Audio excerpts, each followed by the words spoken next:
मध्य प्रदेश में एक बार फिर व्यापम को लेकर कांग्रेस और भाजपा नेताओं के बीच आरोप प्रत्यारोप का दौर जारी है।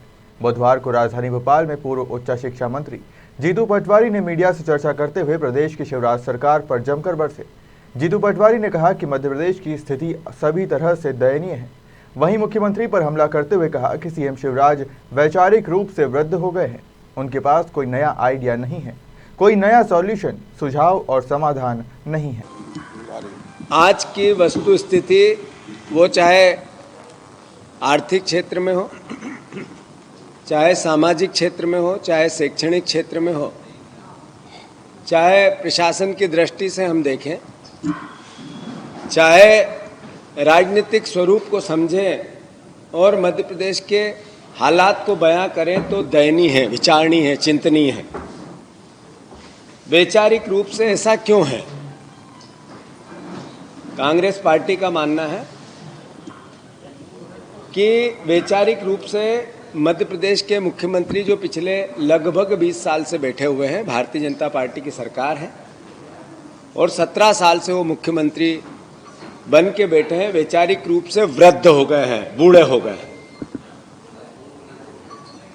सोच, विचार और सरोकार की दृष्टि से वो बूढ़े हो गए हैं।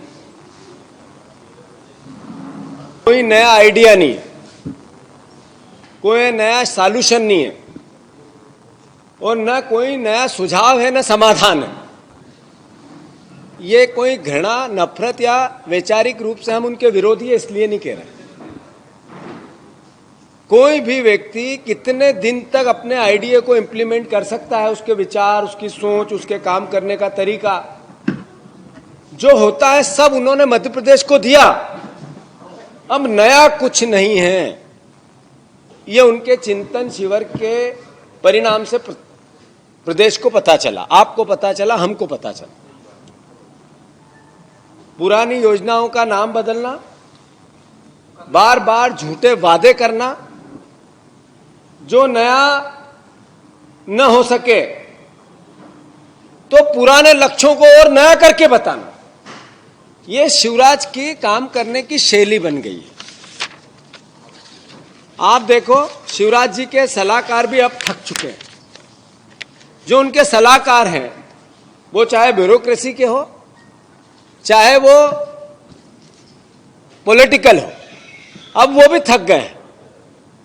17 साल से उन्हीं लोगों के इर्द गिर्द शिवराज जी का काम करने का तरीका बना है। आप वस्तु स्थिति देखोगे, एक से लेके जेड तक उनके लोगों का, सलाहकारों का आकलन करोगे, वो भी बूढ़े हो गए हैं वैचारिक रूप से। मैं घृणा से, नफरत से ये बात नहीं कह रहा हूं, मैं सकारात्मकता से प्रदेश के हित में ये बात कह रहा हूं। आप देखो, किसानों की आय दुगनी करने की बात हुई थी, किसानों की आय घट गई। 17 साल से सुनते सुनते मध्य प्रदेश का किसान आशाओं से लबरेज था कि मेरा मुख्यमंत्री चुन के आया है, गांव का, गरीब का, किसान का बेटा है। जब वो ये कहता है कि किसानों की मैं आय दुगनी करूंगा, तो आज नहीं तो कल करेगा। मंथन में क्या निकला? मंथन में बातें हुई कि कैसे सरकार की ब्रांडिंग करना है। आप ही लोगों के हेडलाइन से हमने पता लगाया इस बात का, ब्रांडिंग करना है। पहले एक टाइल्स पे प्रधानमंत्री और मुख्यमंत्री का फोटो घर में लगाना है गरीब के, जिसको 1,20,000 रुपए देने की बात कही थी। एक मकान की कीमत ग्रामीण क्षेत्र में 1,20,000, सरिया डबल, सीमेंट टिबल, बाकी लागत चबल, उसके बाद भी 1,20,000। चिंतन हुआ कि आपको ब्रांडिंग करनी है। एक विधायक, जनप्रतिनिधि मैं भी हूं, जो अपना बस स्टॉप बनाता है, बस स्टॉप जिसमें 6 लोग बैठते हैं, 6 लोग, वो 6 लोग बैठने का 2,70,000 रुपए का, और मेरे गरीब का घर 1,20,000 रुपए का। ये चिंतन था, ब्रांडिंग करो इसकी।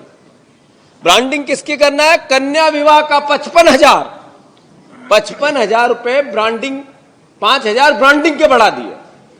महंगाई बढ़ी,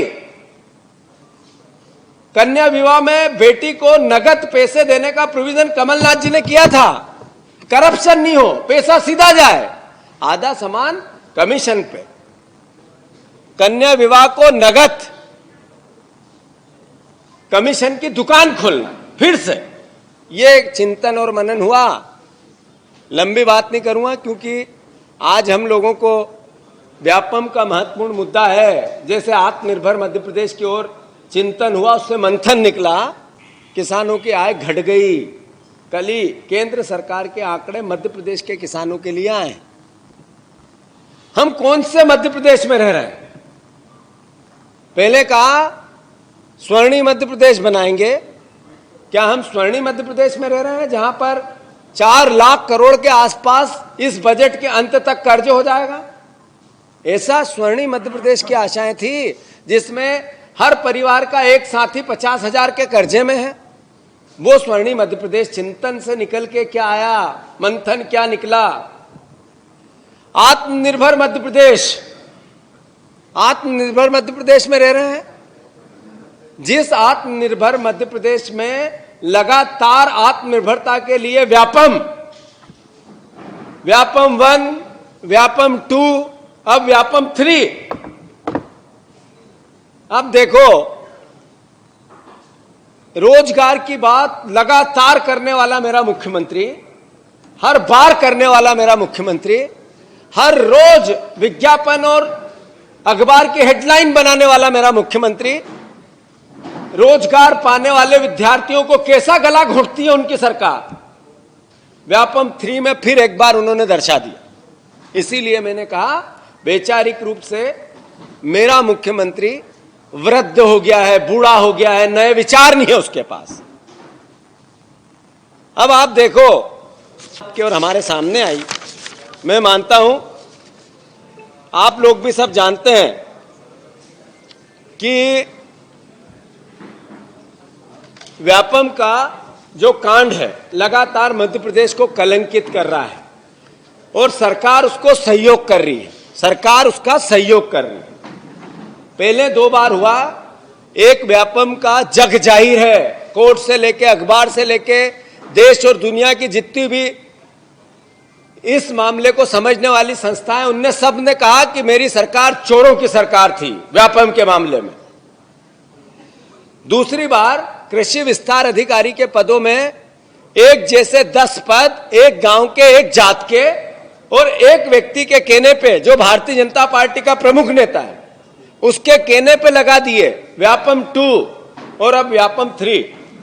पुलिस विभाग के अंतर्गत 2020-21 में 6,000 रिक्त पदों की भर्ती होनी है।